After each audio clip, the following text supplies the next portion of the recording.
सुना बेटिया राजा हमार, सुना बेटिया राजा हमार। अरे अपने दुअरवा बेटिया जन बाजेला, तोहरो जे आइले बारात, तोहरो जे आइले बारात।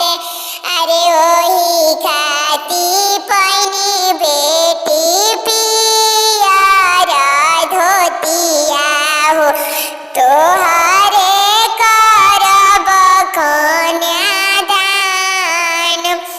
तोहरे के देबो कन्यादान। अरे ताना बचन जब सुनली दुलारी बेटी, आमा गोदीर दान पासार, आमा गोदीर दान पासार। अरे खेलत रनिया तोहरे आचरवा हो, आंगना खेलनी रातवा दिन।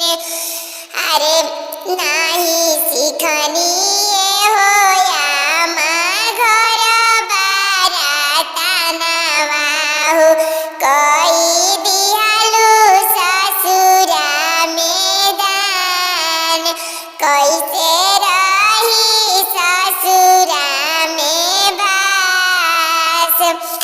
अरे होता सुबेरवा बेटी घर बर्तन करिहा हो, राम के रसोइया दिया बाहर।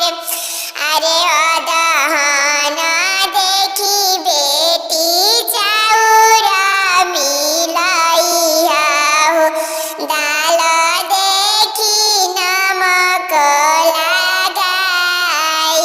अरे मड़वा पसाई बेटी सासु अगवा दिहा हो, होई जाइए ससुरा में बास, लेबू ससुरा में बास।